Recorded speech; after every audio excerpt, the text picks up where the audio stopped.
E a gente vê isso nas redes sociais. Sim. A gente defende o Brasil, a gente defende que o Brasil esteja em primeiro lugar. Aí vem gente para dizer, não, vocês estão defendendo a uniformização da sociedade num modelo fascista. Mentira. Eu estou falando que quando o guarda-chuva do Brasil ele pode atender todos nós, de maneira a nos garantir, eu não estou pedindo para que todas as pessoas sejam concebidas dentro de uma plataforma estandartizada. Eu estou dizendo que dentro da diversidade e peculiaridades regionais, pessoais, que a gente possa atender. Que a plataforma, inclusive, quem tem um pensamento proto-fascista são as pessoas canceladoras. Sem Porque dúvida. elas querem homogeneizar a sociedade. Elas querem que apenas um grupo de pensamento, um tipo específico de pessoa possa ter uma boa vida, possa ascender, possa ser permitido a falar. É justo, perfumado, bonito, bem cortado. É o beautiful people, né? É o beautiful people. E isso é uma coisa que está acontecendo no mundo todo. Eu acho que no Brasil a gente tem um capital político, sob o ponto de vista da consciência que está sendo criada na população. Isso não quer dizer governo do Bolsonaro, isso não quer dizer Ciro, Lula, Tebet, não. Eu acho que a gente tem uma consciência da população brasileira, até em função da sua própria diversidade, das peculiaridades do Brasil, que aqui eu acredito que a gente pode ser uma base de contestação a esse pensamento hegemônico, onde você tem alguns que nutram todo o respeito e toda a credibilidade em função de direitos que se auto-evocam, evocam para si mesmos, e a grande massa que é desqualificada, desclassificada e que ou tem que cumprir essa agenda ou vai ser execrada, tá? Ou vai ser execrada, vai ser demonizada. Então, eu percebo isso nas redes sociais. A gente sofre muito isso, né? Por que você é otimista que a gente vai ser uma base? Porque eu só vejo essa cultura ganhando cada vez mais, cara. No mundo todo, de um modo geral, sim. Aqui no Brasil é forte, mas eu vejo uma base de pessoas interessadas nessa questão de uma convergência, da construção de uma união nacional, muito forte. Eu não sei se eu estou falando dentro da minha bolha, dentro da nossa bolha. Onde está o comandante Farinaz, onde está o ministro Aldo. Eu acho que é meio bolha, cara. Pode ser. Pode ser que seja uma bolha. Mas há esperança. A esperança. Eu acho que a esperança tem que mover a gente, né? Sim. Não, senão a gente se mata lá e acabou, né? Então, a única coisa que diz assim, olha, o homem morre, na verdade, na minha concepção, pelo que eu aprendi, inclusive na minha casa, dos meus pais, dos meus avós, quando ele não tem mais sonho, quando ele não tem mais objetivo. Então, eu quero acreditar que seja possível, ainda que seja um sentimento incipiente, de uma bolha, poucas pessoas que sintam e pensem assim, mas eu ainda quero acreditar, excluindo o dado da subjetividade, que o bem pode vencer, que o bem pode prevalecer. O que é o bem? Eu acho que essa questão precisa ser colocada. Então, uma situação de bem-estar para a população, que você saiba que você pode sair na rua, não vai ser violentado, que se tem um sentimento de empatia novamente na sociedade que está absolutamente vulgarizado. Né? Que é engraçado, porque a gente está na era da empatia, na verdade. Da teórica empatia. O quê? Empatia se você falar todes, se você agir de uma maneira que seja convergente com o que passa no Fantástico da Rede Globo, na CNN e na BBC? É uma empatia só com uma minoria estereotipada. Só elas merecem empatia. Se você é uma minoria estereotipada, você merece empatia. Agora, se você não é, você não merece empatia. Eu acho que todo mundo merece empatia. Sim. O branco, o hétero, o preto, todo o homo, mundo, todo mundo merece empatia. Sim. Esse degrau não pode ser criado. E volto a dizer, quando você ataca, por exemplo, a peculiaridade da construção histórica do povo líbio, a Líbia é um país desértico, enorme, gigante, onde quem casa no governo Gaddafi, até 2011, recebia $60 mil. Você casou, você recebia $60 mil. Caralho. Eles levaram água para o deserto de Saba.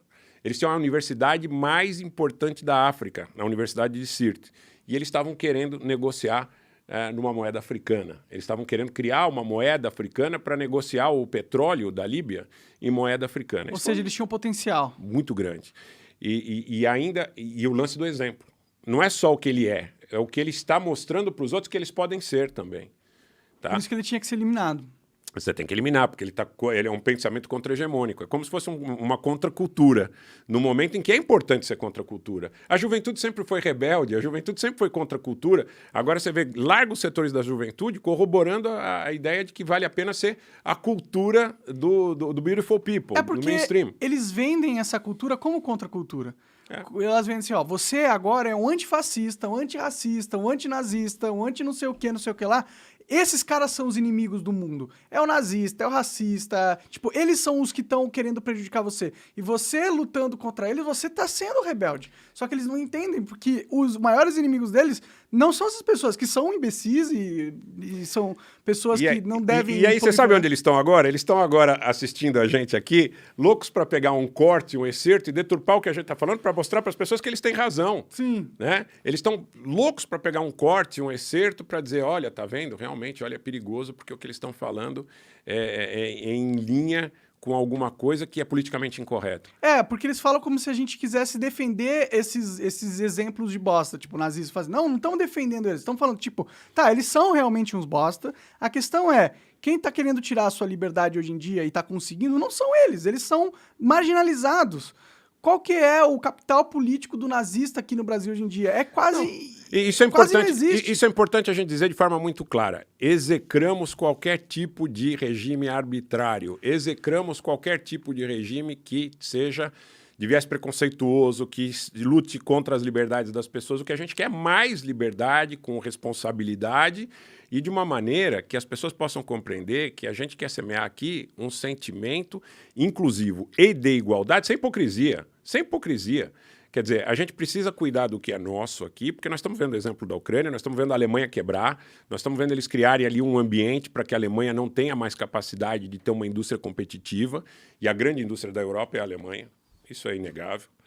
Eles estão querendo criar um ambiente que perpetue privilégios de determinados setores oligopolizados, à custa de vidas de pessoas, à custa de ruptura de tecido social, à custa de mal-estar dentro da sociedade, de disputa nos Estados Unidos, de disputa no Brasil, de disputa na Argentina. Fratricida.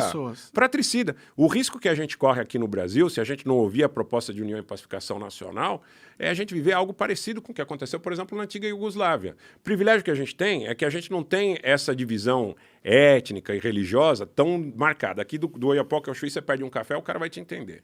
O cara vai te entender, vai te servir, você tem a linguagem regional, mas você tem um povo que, de alguma forma, tem um aspecto de composição étnica, religiosa, heterogênea, mas, basicamente, você não tem nichos onde você tem ali uma etnia ou um grupo religioso discrepante vinculado ao aspecto regional. A gente até tem uma noção de nação bem heterogênea, assim, tipo, o brasileiro meio que tem uma certa...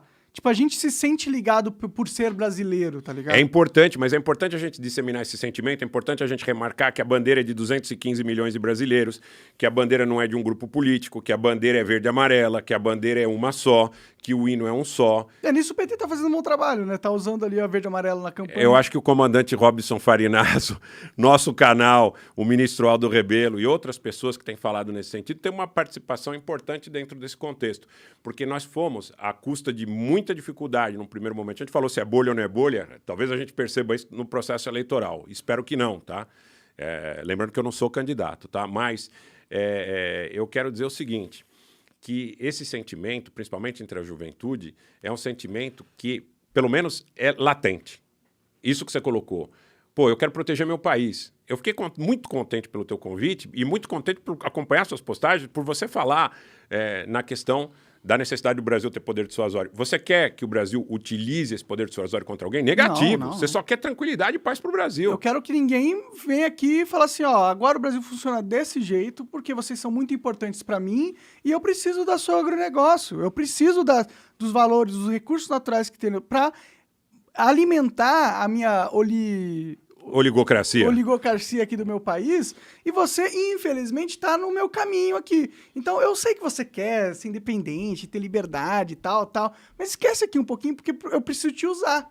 E eu quero impedir isso. Eu quero impedir que a gente seja usado pelo resto do mundo. Monark, esse é um ponto que a gente tem que falar com absoluta certeza. O povo brasileiro tem que discutir se quer ou não ter revistos os acordos e as participações do Brasil que vêm sendo realizados desde do final da década de 60, muito reforçados no governo Collor e no governo Fernando Henrique Cardoso, é bom que se frise por medidas adicionais, em relação à questão da bomba atômica e do poder dissuasório.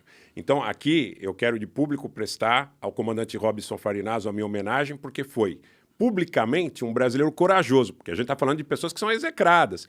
Foi um brasileiro corajoso. Ele podia estar na capa do Estadão, podia estar na capa da Folha de São Paulo, podia estar na capa da Globo, podia estar sendo comentado pelo UOL. Olha, um oficial da reserva está falando que o Brasil deve discutir a questão do armamento atômico. Ele quer acabar com o mundo. Ele quer acabar com o mundo. Ele quer destruir o mundo. Ele quer que a sua filha morra por radiação. Quando eu era moleque, você não era nascido, mas quando eu era moleque, eu ouvia música de grupos importantes aí, não me lembro de que grupo que era, tá? Mas, não sei se era Engenheiros do Havaí, mas falava do negócio da radiação da usina de Angra. E o Fantástico, o Jornal Nacional, o Globo Repórter, toda hora falava, tem um plano de resgate, porque a usina, se vazar, porque teve um lance de Chernobyl também, né? Sim. Se vazar, vai ser um desastre, vai morrer todo mundo. Então, para que a gente precisa de energia nuclear? Quando Paulo Maluf falou em usina nuclear aqui no estado de São Paulo, falou, Paulo Maluf foi execrado. Quando falou de Paulo e Petro, falou de prospecção de petróleo, que tinha na Bacia de Santos, foi provado no tempo que tinha, e falou de usinas atômicas, usinas nucleares, ele foi execrado. Então, o comandante Robson Farinha teve culhão. Ele falou, o Brasil precisa tomar a rédea desse debate. Podia, e apanha. Apanha nas redes sociais, por vezes até de pessoas vinculadas a essa coisa do mainstream, mas há que haver um reconhecimento que esse debate foi recolocado na sociedade. A gente sustenta esse debate, a gente fala, ele esteve aqui, você fala, eu falo, muita gente que tem voz e repercussão nas redes sociais mas ainda tem falado. Ainda é um assunto totalmente de nicho, o negócio da bomba atômica. A gente está falando, mas nós precisamos discutir. Tio, a direita, pelo menos, abraça, ela tem uma visão sobre essa ideia que é favorável. Então nós precisamos ouvir. Você acaba de assistir um corte do Monarch Talks, agradeço demais, mas se você quiser ver o vídeo na íntegra e acompanhar ao vivo todas as transmissões, você tem que ir lá no rumble.com/monarch para não perder nada. Segue a gente lá.